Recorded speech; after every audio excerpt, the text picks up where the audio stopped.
Hello and welcome back, guys. So if you remember rightly, we finished the content on Friday. So that means that we have officially finished everything we need for your GCSE course.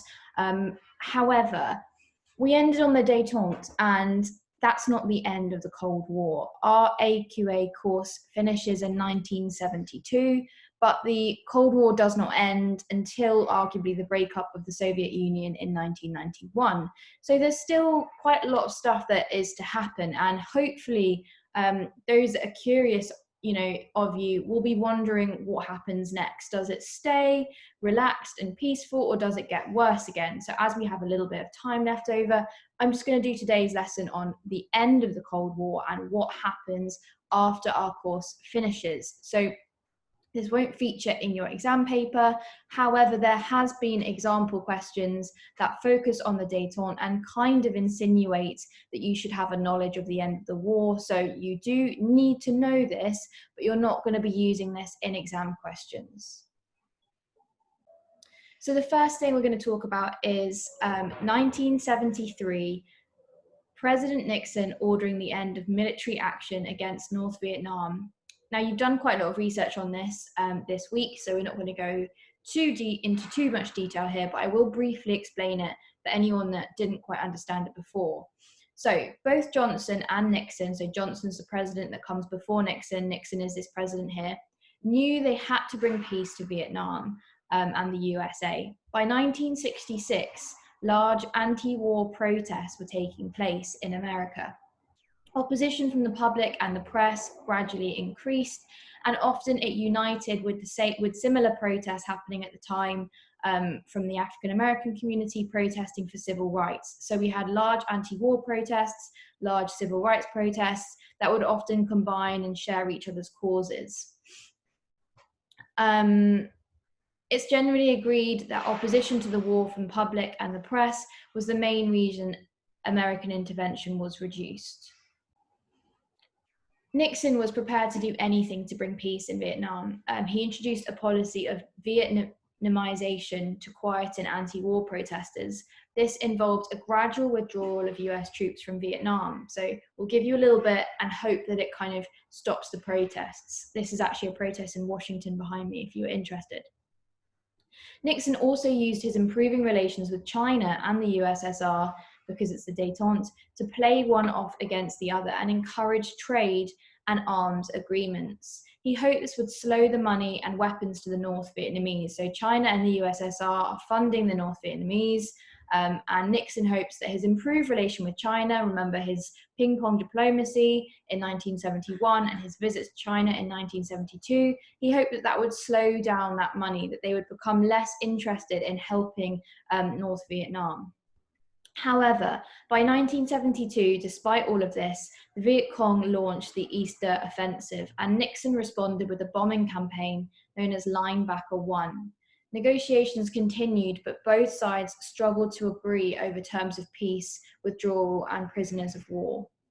Nixon also used madman theory to try to scare the Vietnamese into ending the war. He suggested he was prepared to do anything possible to end the war, including nuclear weapons. He also expanded the war into neighboring Laos and Cambodia to support this idea that he was ready to do anything. By 1973, Congress approved an amendment requiring an immediate stop to all military operations in Indochina. So eventually America basically has to give in. And in April 1975, South Vietnam surrendered to the North. It's all over, and the country turns communist anyway.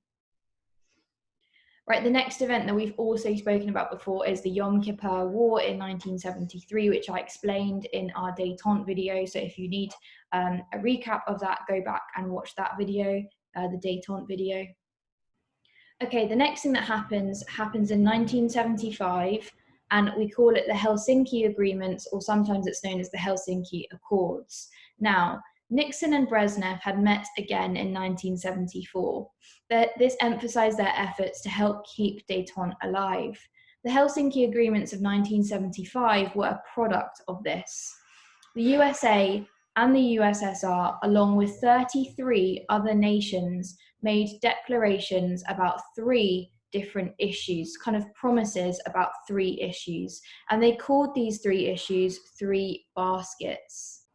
Okay, the first basket was the security basket, and this recognized Europe's existing frontiers. The USSR would recognize the existence of West Germany and encourage East Germany to abandon claims to it. So they made agreements for that in the aim of trying to coordinate kind of a new détente and peace. The second basket is the cooperation basket, and this called for closer economic, scientific, and cultural links, including exchanges, tours of theatre groups, ballets, and orchestras. These would lead to even closer political agreements. Now, the last basket is the human rights basket, and this called for increased respect for human rights, basic freedoms such as thought, speech, religion, freedom from arrest. So that's playing on the idea that we spoke about in a previous lesson, where the West were concerned about human rights abuses in the Soviet Union.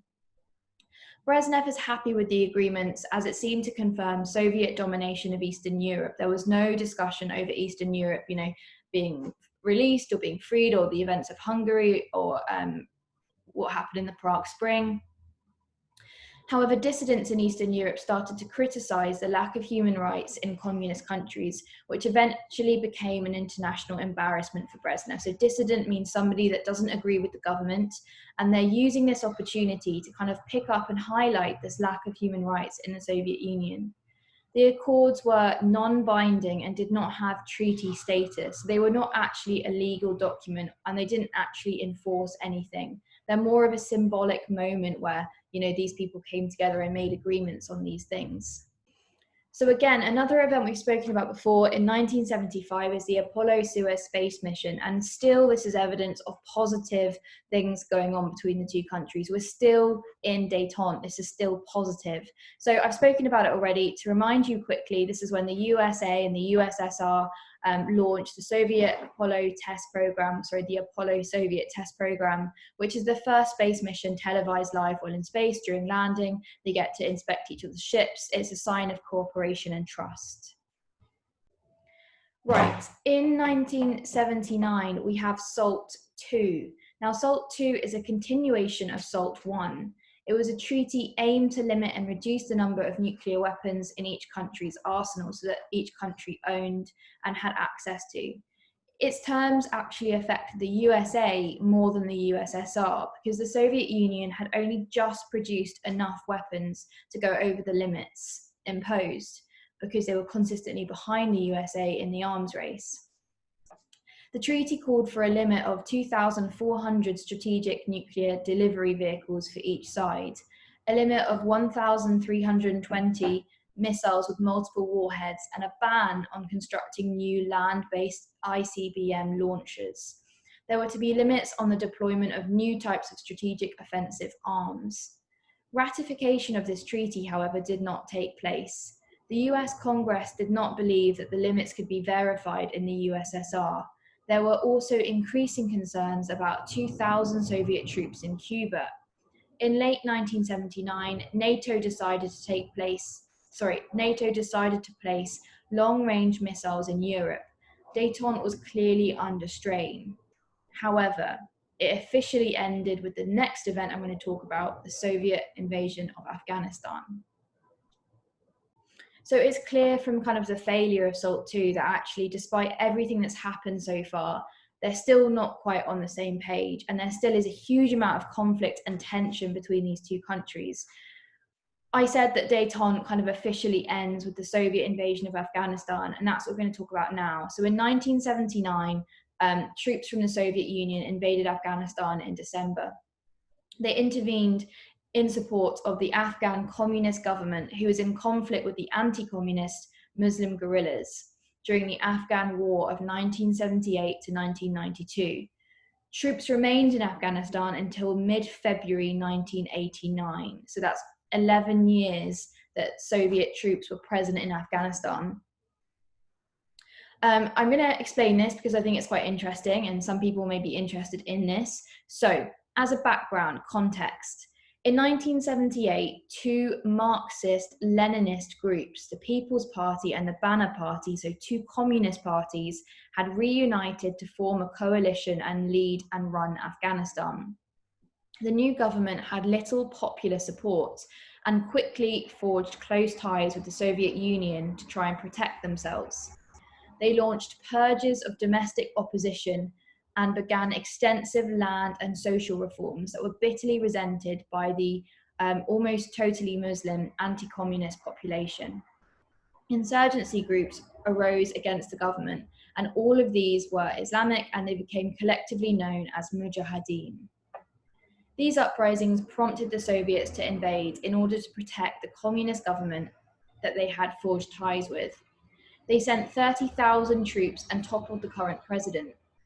They wanted to prop up a new state with a new leader that was directly aligned with the Soviet Union.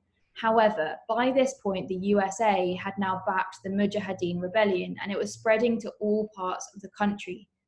More than 100,000 Soviet troops controlled the cities, larger towns, and major garrisons, and the Mujahideen were moving around with relative freedom throughout the countryside.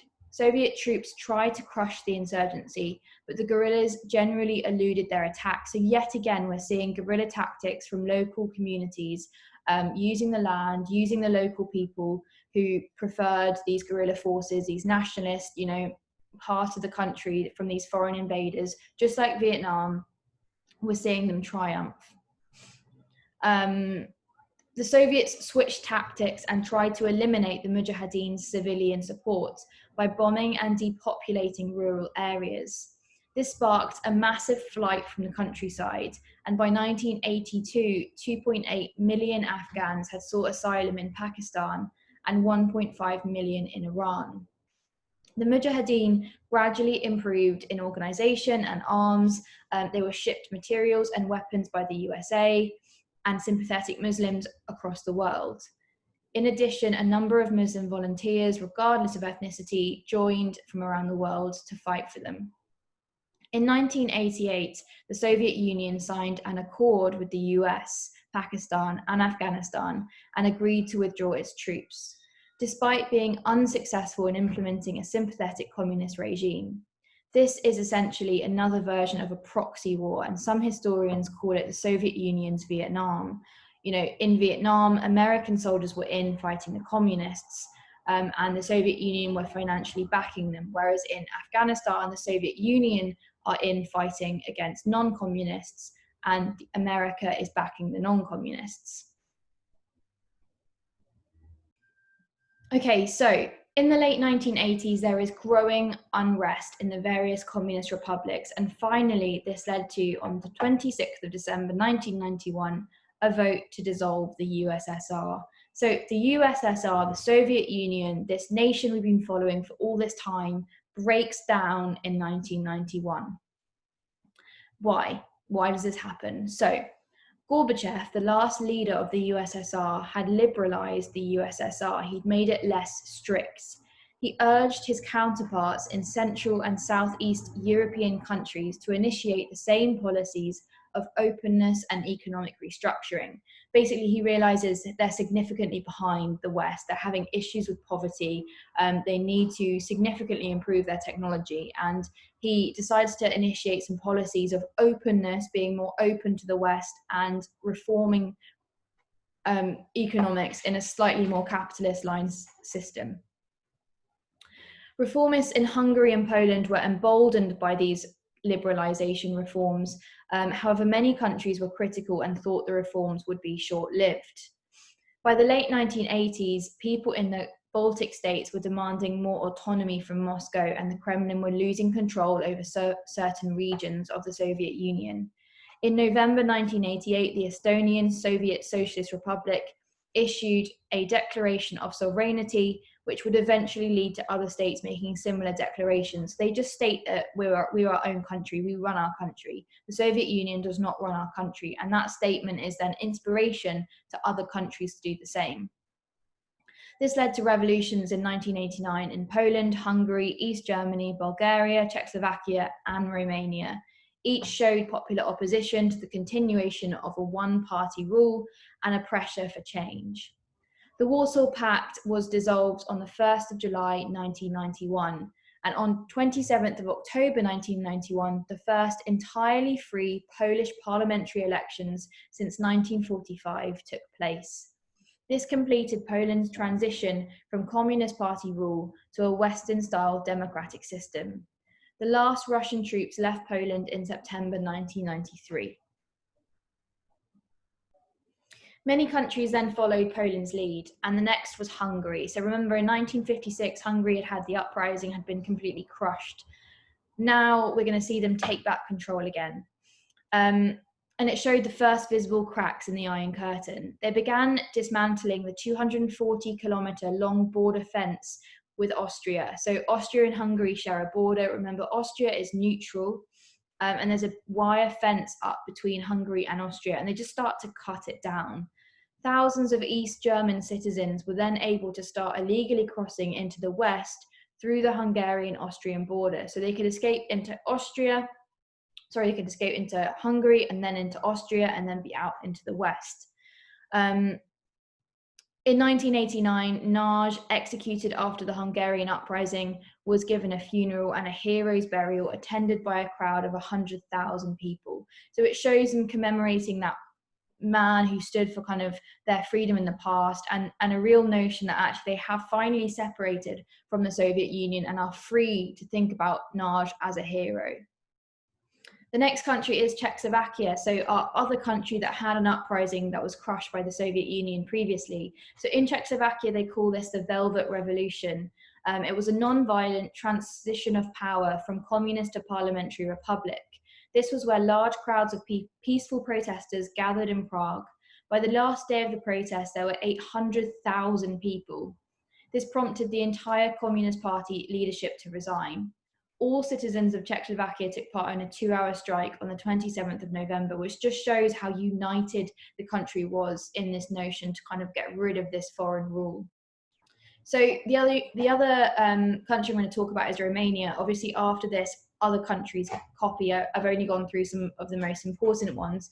But in Romania, we see the only violent overthrow of the communist regime. Is the only place that violence occurs. Despite protests and uprising in 1987, Nicolae, I'm going to try and pronounce this name right, Nicolae Ceausescu was re-elected for another 5 years as leader of the Romanian Communist Party in 1989. So despite everything that's been happening, despite protests in the country, we still have a communist leader. This showed Romanians that he was planning to ride out the anti-communist regime, or uprising, sorry. By December, the army had switched alliance, and army tanks moved towards the Central Committee, and crowds accompanied them, showing, we're not happy with this. The communist leader was arrested, and he was then later executed by firing squad. And by doing that, Romania allowed themselves to follow in the footsteps of these other countries, Hungary, Czechoslovakia, etc.